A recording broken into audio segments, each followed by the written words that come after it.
Doubting Thomas.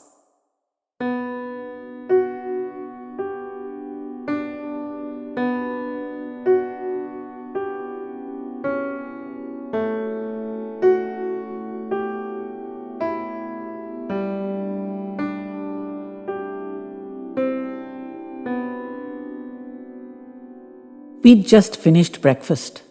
A late, leisurely, and luxurious breakfast.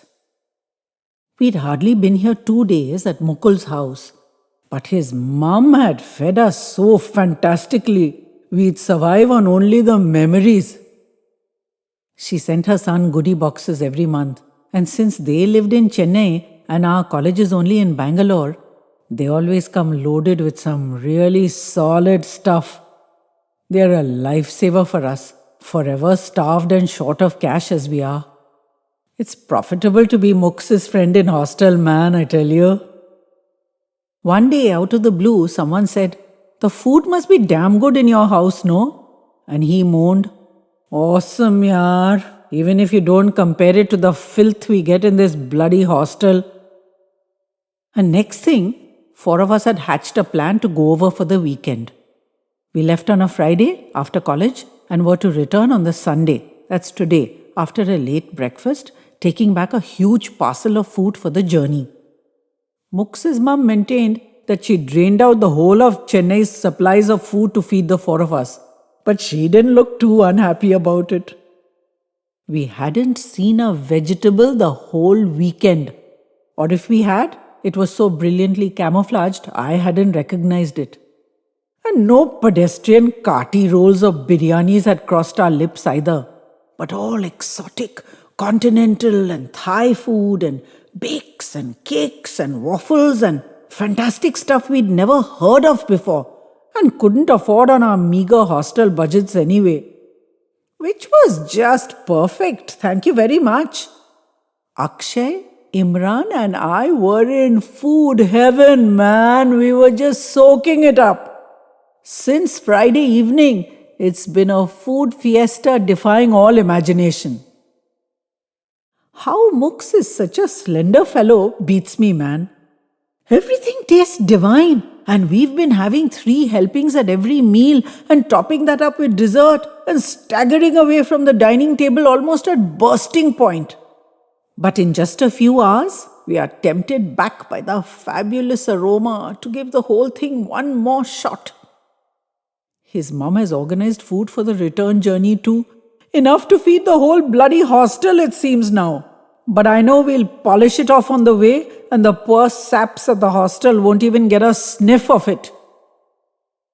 We'd be leaving in an hour, but for the moment, Mux's parents and younger brother and the 4 of us were just lounging around and chatting idly. And suddenly I remembered the strange lady I'd seen last night. So I asked, "Where's the other lady?" Mux's mum answered me laughingly. "This is a mostly male household, son. I'm the only lady here. Which other lady are you talking about?" She looked cheekily at Mux's dad. "Have you been hiding one I don't know of, my dear?" Everyone laughed, and I felt a bit embarrassed at that awkward situation.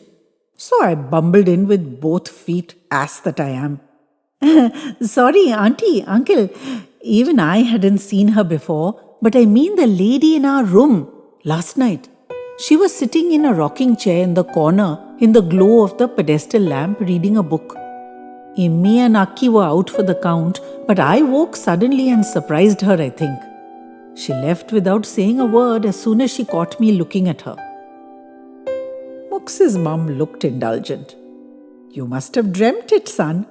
There isn't a rocking chair in that room, nor a pedestal lamp. Didn't you notice that when you woke up?" I hadn't noticed, but then I wasn't that into interior decor. They were all laughing, but Mux's dad was looking at me over his spectacles, the newspaper casually crumpled in his lap. "Thomas?" he asked, leaning forward and peering pensively at me. Was she wearing a long blue dress?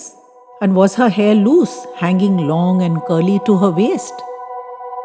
And did she blow you any kisses? Come on, lad, tell us everything. Aki and Imi laughed hard at that, swearing that if ladies were blowing me kisses, it was definitely a dream. But Mux and his mum and brother were staring at uncle, and then at me, and then back at him. The other two trailed off, and everyone went quiet. How the heck did Mux's dad know about the kisses? I'd been very careful not to mention them. I'm not a complete dork. But it seemed he was 2 steps ahead of me. He asked me to describe it in detail. It was so awkward. Everyone was staring, man. I didn't really notice. It was the middle of the night, uncle, 4 or 5 o'clock. Perhaps I did dream it. He said, "Close your eyes and let it come to you, son. Just say whatever you remember. It's okay. Don't worry." Everyone was silent now and concentrating on me. Damn embarrassing, man.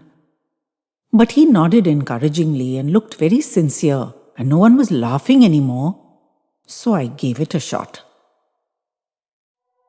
I felt my eyes open in the bed, and I saw her sitting in the corner. She was bathed in a golden glow from a fringed lamp that hung over her. Her dress was blue, yes, with long sleeves and a high neck and lots of frilly white lace. She was reading a tiny book. It fitted inside her palms, and she looked up from it when she felt my gaze on her. She looked so cozy and comfortable, as if she was meant to be there. I didn't even wonder at her presence. She smiled very sweetly at me, and I also felt cozy and comfortable. She closed the book and put it away in her pocket, blew me a kiss and glided off wordlessly towards the door. "Yes, uncle, you're right. She had long curly hair till her waist." She stopped at the door and turned and blew me another 2 kisses, slipped silently through the door and was gone. Neither of us spoke a word. The lamp was out. I don't recall her switching it off, but it was dark after she left. I waited a while, I think, wondering about her, but sleep must have overcome me soon. That's it. I can't remember anything more. Who is she? There was pin-drop silence in the room. They were all staring at me. Mux turned to his dad. "How can it be that he saw her? He's still in college and he's way too young, isn't he?" Uncle just shrugged his shoulders. "She comes and goes as she pleases, Mukul. What can any of us say?" Then he looked me straight in the eye, so I'd know he wasn't joking, and said, "She's our resident ghost. No one knows who she is. She's silent and harmless. But if she reveals herself to you, she's come to tell you you'll only have sons and as many as the kisses she blows you. She visited me after I got married and blew me 2 kisses. And as you see, we have these 2 heroes. She's visited others too, but always married men till now. The kiss system is 100% accurate so far. Perhaps you'll let us know how it turns out for you. She's promised you 3. He walked up to me and gave me a big welcome to the club kind of hug. I was a bit dazed, man. I'm still a bit dazed. I've described the scene 6 times to Mux, Aki and Imi, but I'm full of doubt myself. We've talked about nothing else the whole drive back. It's a bit crazy, no? Resident ghost and all. Who can believe that? Even though Mux has named at least 4 other men whom she has visited and blown kisses to. But I'm neither married nor on the verge of getting married, so what does that mean? I'm a bit freaked out, man. Suppose it's all a big game they're playing on me? If I let on that I believe it, or even that I suspect it may be true, they'll burst out in guffaws, and next thing I know, I'll be the laughing stock of the whole damn college. But would his family play along so convincingly, man? His dad looked for real, all that leaning forward and peering over the tops of his glasses stuff. His reaction looked like the real thing. All the others too. Mox is pretty damn mad that she showed herself to me and not to him. Claims he's been waiting his whole life. Imi and Aki are bummed as hell that they were sleeping like logs and missed all the fun. Or are they all in on the game? I no longer know which way is up, man. This bloody Mux and his wretched resident ghost have got me all tangled. I'm pretty sure they're having me on. It's got to be, isn't it? I mean, resident ghost? Come on, man. But I tell you, I saw that woman with her blue dress and curly hair. I can't believe she was never there.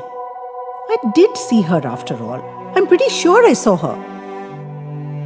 But I'm not totally sure, you know. I don't think it was a dream. Could it have been a dream? No, I don't think so. It couldn't really be a ghost, could it? But how did Mux's dad know about the kisses? I'm telling you, man, I saw her right there in the corner.